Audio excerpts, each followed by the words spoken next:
Boa tarde a todos. É uma honra estar aqui na Faculdade de Harvard. Quero inicialmente cumprimentar todos os integrantes da mesa, na pessoa da Luciane Nunes Freire. Não poderia deixar de cumprimentar os organizadores deste fabuloso evento, Aline Osório, Isabela Ferrari, Eric Navarro, Bruno Bordá, Estevão Gomes, que são responsáveis por este verdadeiro empreendimento intelectual que está sendo levado a cabo aqui com tamanho sucesso.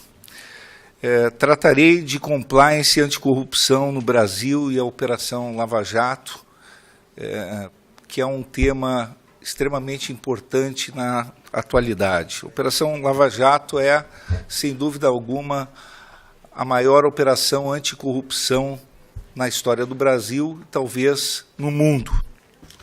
Foi deflagrada em 2014 e tem sido uma autêntica revolução nos hábitos e costumes do nosso país. Os números estão no site do Ministério Público Federal. E isso tem trazido uma revolução, uma transformação também no ambiente empresarial, no ambiente político e empresarial do Brasil. De modo a que este cenário de empresa limpa que se requer hoje no país, essa agenda do compliance tenha sido cada vez mais exigida. Emergiu, assim, no Brasil, uma revelação do chamado compliance de fachada. O que é o compliance de fachada? Basicamente, o que se constatou foi que todas as empresas alvejadas pela Operação Lava Jato, as grandes empresas alvejadas pela Operação Lava Jato, tinham um compliance aparente e formalmente robusto. Realizavam cursos, tinham uma burocracia formal, ostensiva, que se chamava compliance e anticorrupção, e demonstravam, tanto em ambiente externo quanto no ambiente interno, que teriam compromissos com o combate à corrupção. E isso, no entanto, acabou sendo desmascarado pelo combate da Lava Jato, na medida em que se mostrou simplesmente aquilo que no guia do CAD, do Conselho Administrativo de Combate aos Cartéis e à concentração de atividades anticoncorrenciais, se designa como compliance de fachada. O que isso revela no Brasil? Havia um compliance que se traduzia como uma tentativa de mascarar a corrupção no nosso país. Então, o problema é que se passou a exigir, fundamentalmente, um compliance efetivo. E com o advento do microsistema de combate à corrupção, uma série de leis que se entrelaçam, não apenas no âmbito penal, mas também no âmbito de outra índole, como é o direito administrativo sancionador, como é o caso da Lei Anticorrupção, Lei 12.846 de 2013, houve uma metamorfose na cultura corporativa. Aqui, a Operação Lava Jato trouxe estímulos para a adoção de programas de compliance efetivo. O que seria a diferença de um compliance de fachada, como havia anteriormente, para o chamado compliance efetivo? O compliance de fachada era um compliance meramente formal, que as empresas adotavam para tentar mascarar o... Vou pegar uma água aqui, por favor.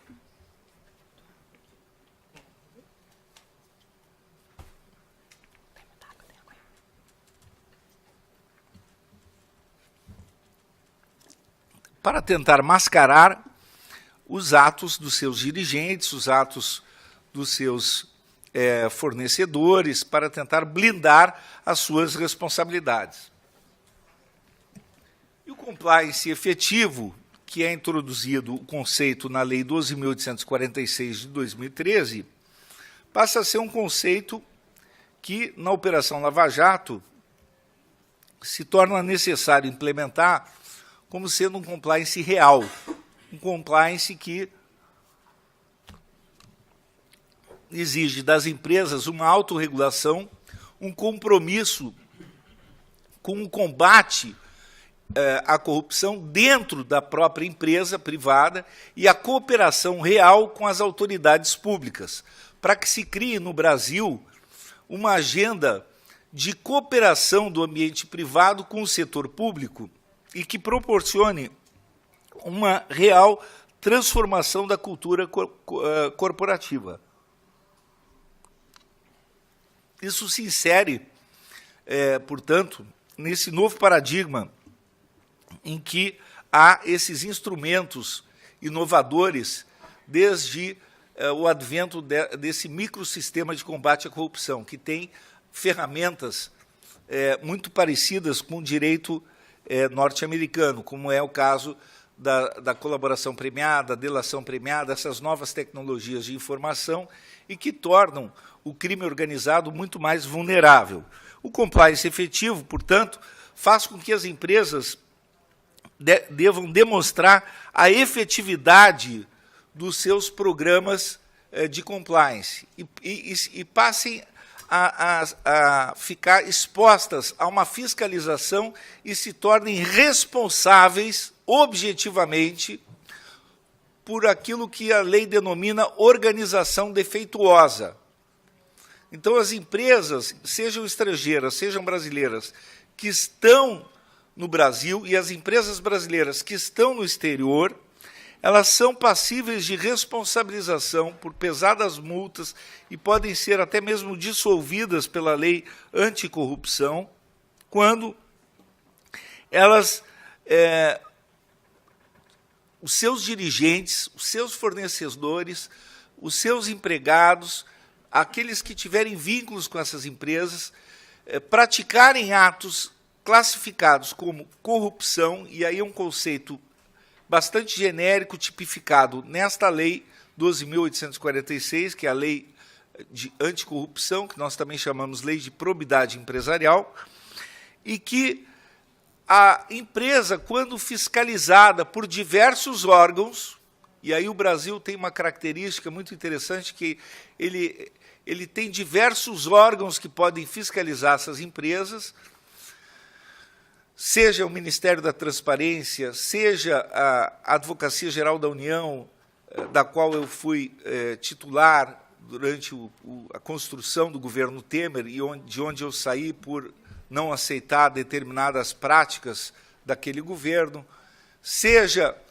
o próprio Ministério Público, seja municípios que têm competência para regular essa lei, seja os estados que têm competência para regular essa lei. Pois bem, aí qualquer desses entes tem competência para aplicar esta lei. Muitos deles na via administrativa, outros na via judicial. Então, o Brasil, ao mesmo tempo que tem e demonstra um rigor na fiscalização desse compliance, porque as empresas são passíveis de responsabilização quando demonstrarem uma organização, é uma espécie de culpabilidade por organização defeituosa. por terem uma organização defeituosa, por não adotarem todos os mecanismos de efetividade na sua organização interna, elas podem ser passíveis de responsabilização. Então, precisa ter... E o centro dessa efetividade, ao nosso ver, é a criação de um compliance officer independente.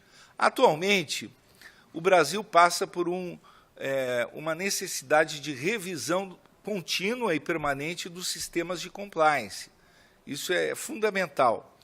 É necessário sempre os modelos que rodam de compliance estarem sob permanente revisão, contínua revisão. Porque o Ministério Público pode fiscalizar um sistema de compliance. O Ministério da Transparência pode fiscalizar. Há um selo chamado Proética, mas ele não garante. O Ministério Público pode fiscalizar. E nós temos um sistema de Ministério Público muito fragmentado. O Ministério Público tem vários ramos no Ministério Público. Tem Ministério Público Federal, Ministério Público dos Estados. Então, os municípios podem fiscalizar administrativamente. Os estados podem fiscalizar administrativamente, regulamentando a lei anticorrupção. Então, há um ambiente também aqui no Brasil que precisa ser construído em relação às empresas, em relação à aplicação da própria lei anticorrupção, que ela se integra com outras legislações, e eu digo aí com a própria incidência desse microsistema punitivo, que no caso legislação penal, lei de improbidade administrativa, que é uma outra legislação que incide sobre atos ilícitos, quer dizer, o chamado direito sancionador do fato.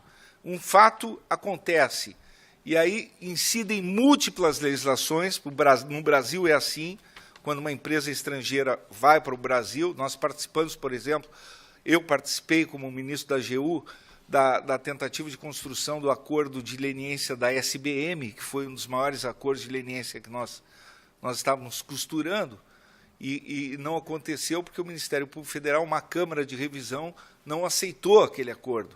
O Procurador da República, em primeiro grau, havia aceitado.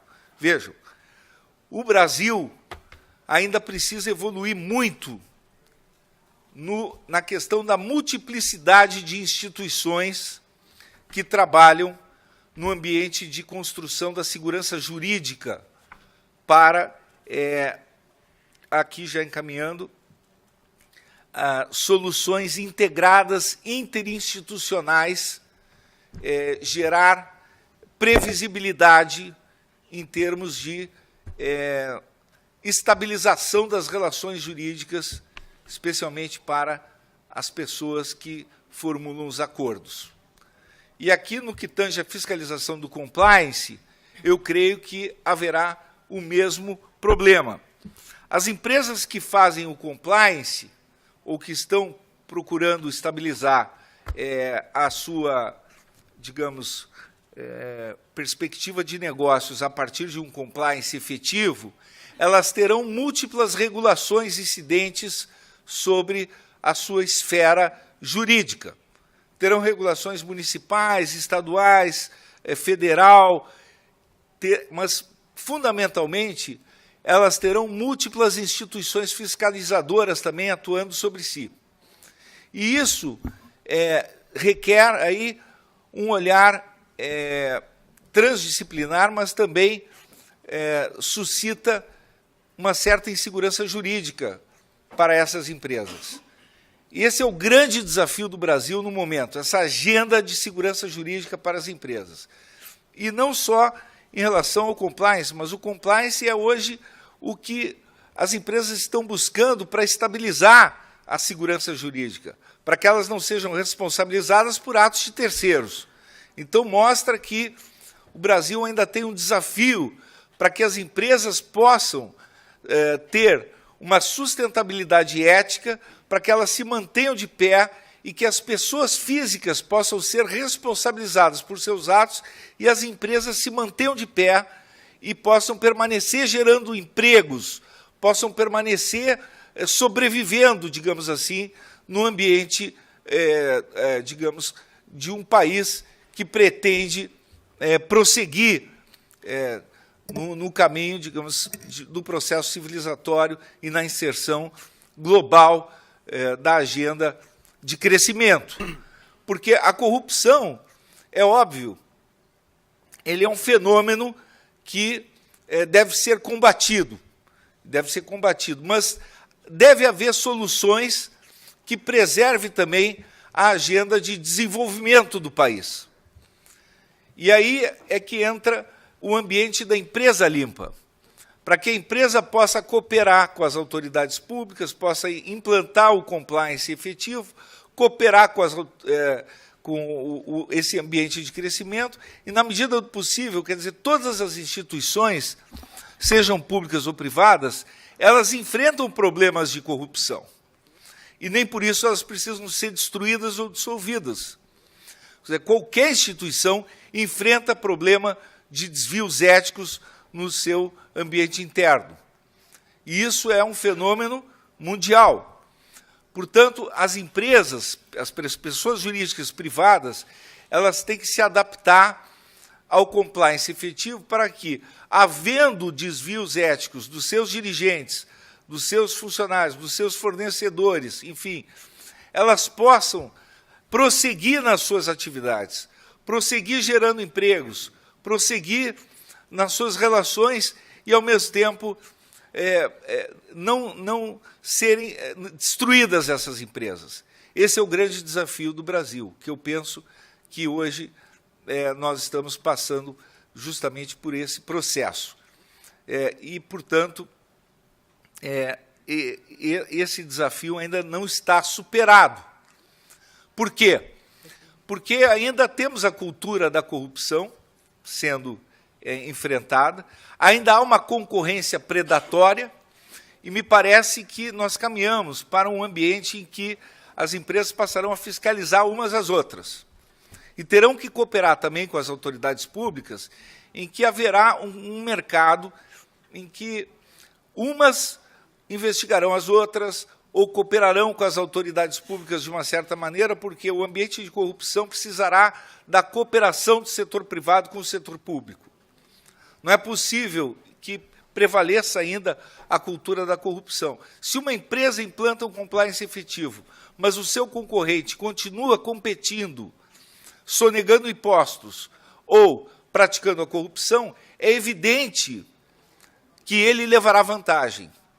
Então, aquele que faz o certo, ele precisará ter não apenas o seu compliance efetivo, mas ele precisará ter uma ponta de investigação privada, uma ponta de cooperação com o setor público para atacar também aquele que é corrupto, para cooperar com o setor privado, com o setor público, com as autoridades públicas e ajudar no ataque à corrupção. Eu penso que esse é o futuro para o qual nós nos encaminhamos, porque só assim teremos esse ambiente da empresa limpa, entre cooperação do público com o privado.